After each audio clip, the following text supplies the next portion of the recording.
Wonderman, an old IP unearthed and reimagined, written by the people in the film industry for people in the film industry, not for Marvel fans. This is not for Marvel fans.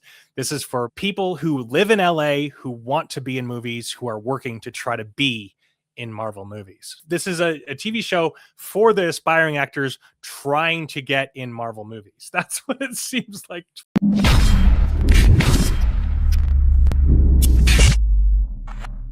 The concept for this was similar to Captain America in the sense that he is a propaganda piece, a character created by the entertainment industry. And the inverse here that you have is that Captain America was a superpowered man who was being used in war entertainment to promote patriotism through the war. Wonder Man was a guy who had to hide his dangerous side, to hide his superpowers, to become part of the propaganda. Most of the normies out there consider comic book movies to be an entire genre in and of themselves, when we all know that many genres exist within comics, paving the way for multiple genres of film. Within comics, you have many different genres within comics. It is pretty safe to say that this show is the studio or the entourage of the MCU, or the MCU. Again, written for people who are trying to get into Marvel movies. Given the bizarre name, unknown property, and the weird stigma around the current day MCU, I was very skeptical. Cool.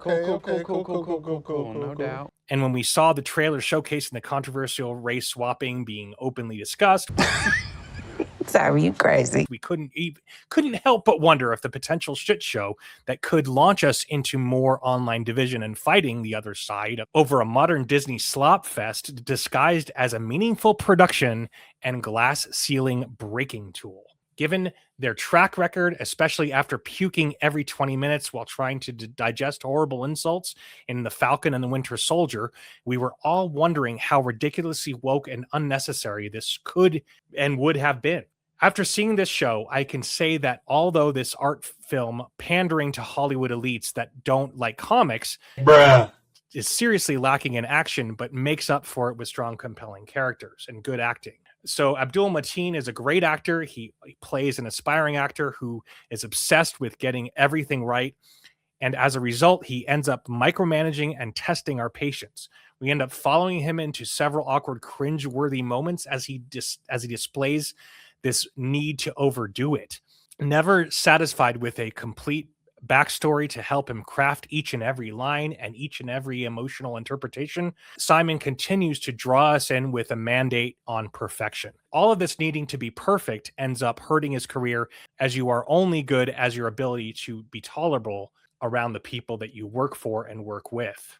As we watch him try to make it in the movie business, I want him to succeed.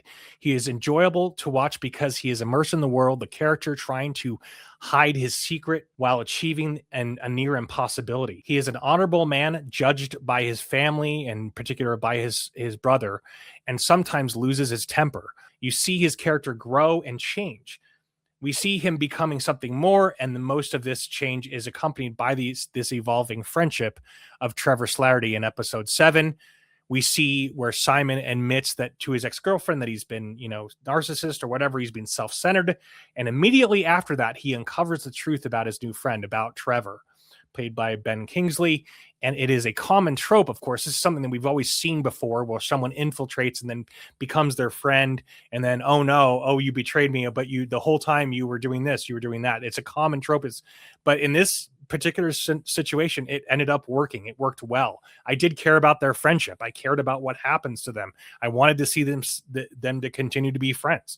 The new friend who was hired to get close to infiltrate and perhaps get proof of his abilities and potential danger, but this was well executed. But when he realizes that he can't handle the truth when a magazine writer speculates on his past as the Mandarin. Ben Kingsley is a seasoned, well-achieved actor who deserves more recognition and praise for his performance, and you can tell that they definitely had this in mind while writing the story of an unlikely washed-up mentor and a young, inspiring actor. In the conversation between Simon and Trevor, we get a few gold nuggets. Simon is obsessed with hiding his secret from the world, and he sees the superhero version of himself as a monster.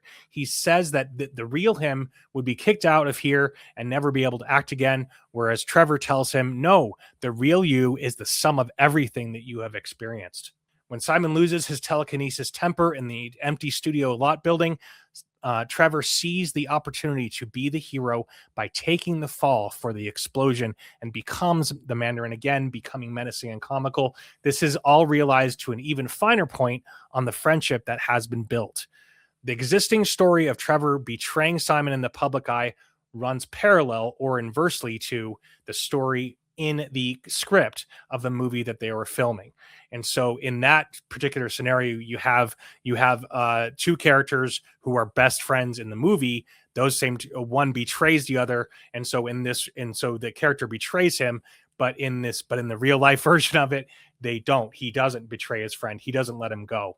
In the summary, the concept for this was similar to Captain America in the sense that he is a propaganda piece character created by the entertainment industry. And of course, by the end of this, on the very last episode, it is pretty satisfying how he goes back and saves him. But it's all bookended by the same music that they use in what movie? The movie that they originally saw from the very beginning in episode 1, which when they saw in the matinee, which was Midnight Cowboy with John Voight, which is a classic. Great film, but very well done as far as using old media, using old legacy films from the 1970s to tie all of this together.